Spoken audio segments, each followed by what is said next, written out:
Hello and welcome to ATI 4448, and this is the second part of Chapter 1, where we continue talking about the project, the program, and the portfolio. The organizational planning impacts the projects by means of project prioritization based on risk, funding, and the organization's strategic planning. So each project has its own priority, and based on that, you will see some of the projects being executed before the others are being supported uh, and provided with a certain budget before other projects. So when we say what's the difference between a project, program, and portfolio?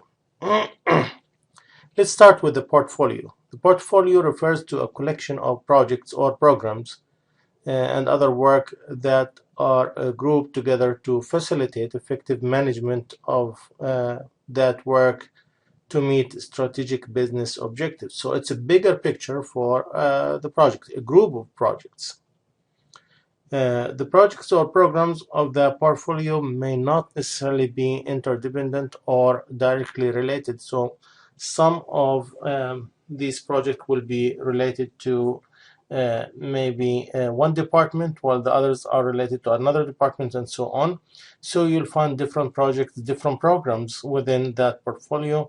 They are not related, maybe different resources, different budgets, but all at the end uh, meet the strategic business objectives.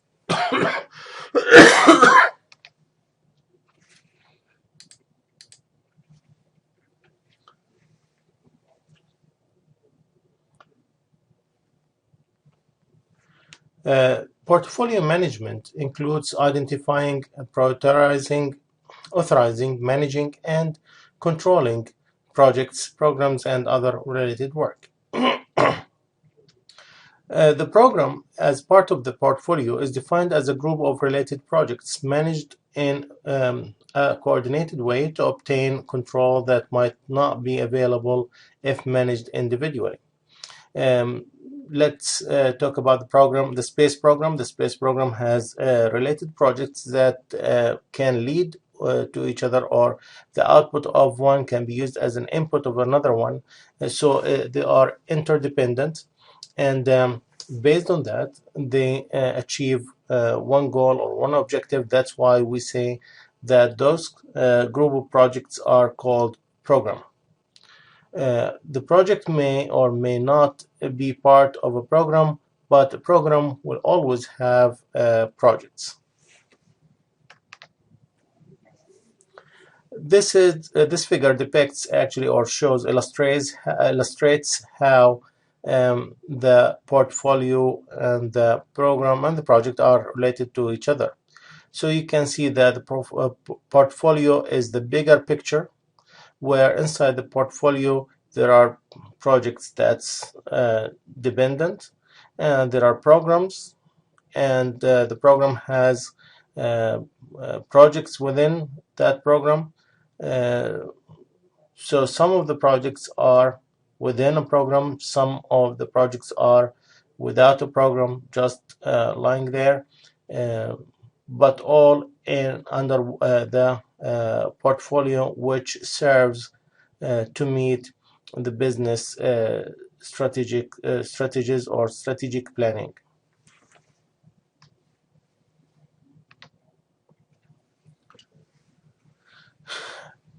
The program management focuses on project interdependencies to help determine the optimal approach for managing these projects. Actions related to these interdependencies may include resolving resources constraints and or conflicts that might affect multiple projects within the program. For this, you have to balance the resources, know each resource how much percentage they are utilizing in their time to a certain project, and based on that, you schedule, balance the resource to serve the different projects within one program.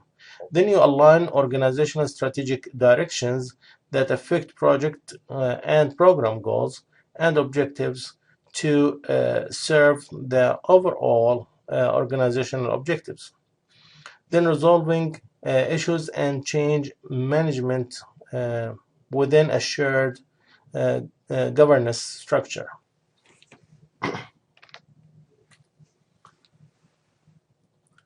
Projects are typically authorized as a result of one or more of the following strategic considerations, either for market demand or for strategic opportunity or business need, such as increasing revenue, customer requests, technological advance, or legal requirements. So to adapt a one-size-fits-all approach, that doesn't work. Actually, that will be asking for trouble. Your approach to managing any project must adapt to the characteristics of that project. And like we said, if each project has unique activities and complex activities, so we have to adapt with that project to be able to manage it. Classification rule can help you choose the proper approach to manage the project. So to look at the different projects, you can actually separate them into 4 different groups. Those groups depends on the risk, high risk, medium risk, low risk, the business value, the duration, the complexity of the project, the technology used, the number of departments affected, and the cost. And based on that, you can divide it into 4 groups: Type A, Type B, Type C, and Type D. Type A is greater than 18 months duration with high risk, high complexity, and breakthrough technology with a very high likelihood to have problems in the project. Type B from 9 to 18 months, which has medium risk, medium complexity. The technology will be current technology, and there is a likelihood to have a problem.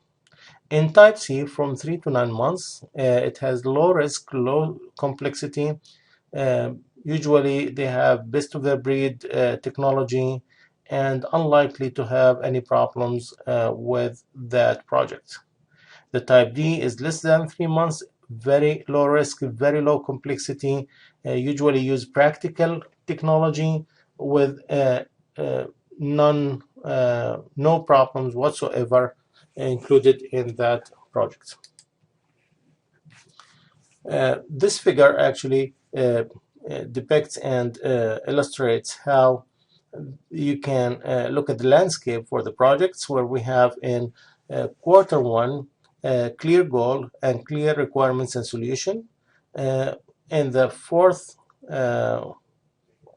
quarter, or let's go with the second quarter, you'll see a clear goal but not clear requirements and solution. In the third one, unclear goal, unclear requirements and solution, which is the hardest. And the fourth one has unclear goal but has clear requirements and solution. So the most risky one is the projects in the third quarter, where we don't have a clear goal or a clear requirements and solution for that project.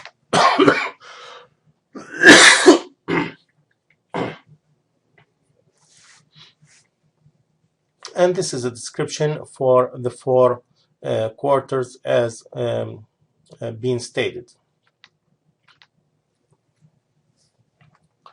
As projects become more complex, they become more uncertain. As complexity increases, nailing down requirements will decrease. Process flexibility must increase, and processes must be more adaptable. Change requests become more frequent, and risk increases. The need for greater team comprehensiveness increases, and more communication is needed between the team members.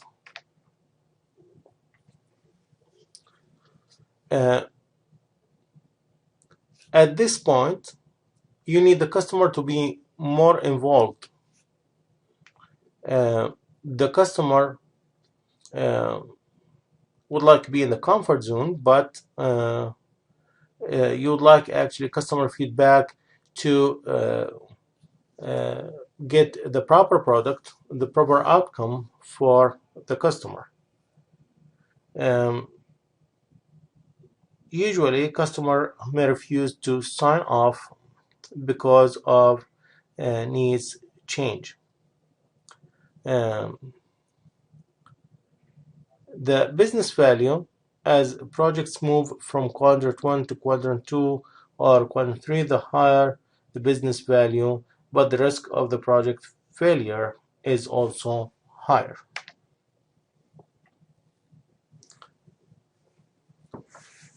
When dealing with portfolios and programs, we are dealing with more projects, more complexity, maybe longer duration, and higher budget. In these cases, you will see the companies establishing a project management office, which is an organizational unit that assigns various responsibilities related to the centralized and coordinated management of those projects under its domain, which will assist actually the project manager in the functions or the roles that he or she responsible for direct management for the project. We can actually summarize that the primary function of the project management office is to support project managers in a variety of ways, which may include managing shared resources. Since we have more than one project and the resources being shared, then we need maybe external office to manage the shared resources. Then identifying and developing project management methodology and the best practices and standards. If I have some of the employees that needs training, then the project management office is the one responsible for monitoring, training, and coaching those new employees or the employees that needed development and additional skills. That office is also responsible for monitoring the compliance with project management standards, policies, and procedures, and the templates that's being provided by the company or the project management institution.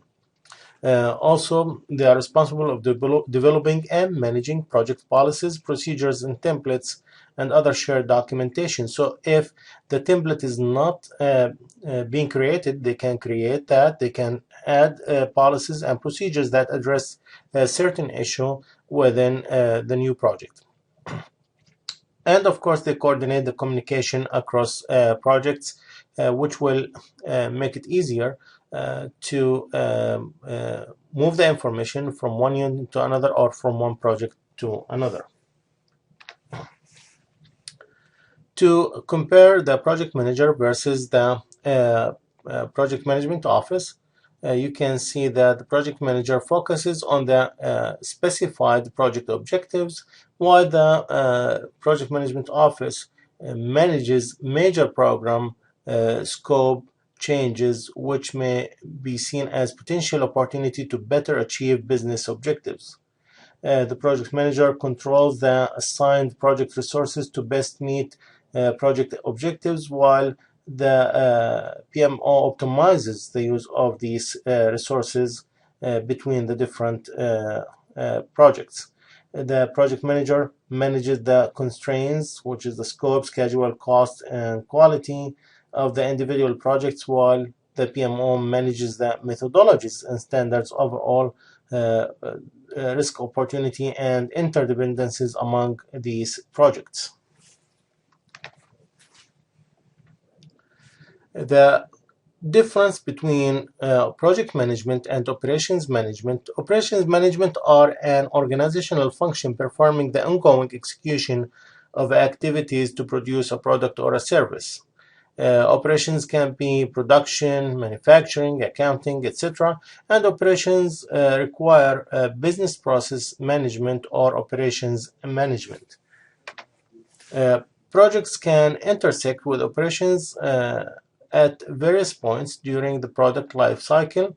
At each closeout phase, when developing a new product, upgrading a product, or expanding output, when improving of operations or the product development process, or until the divestment of the operations at the end of the product life cycle.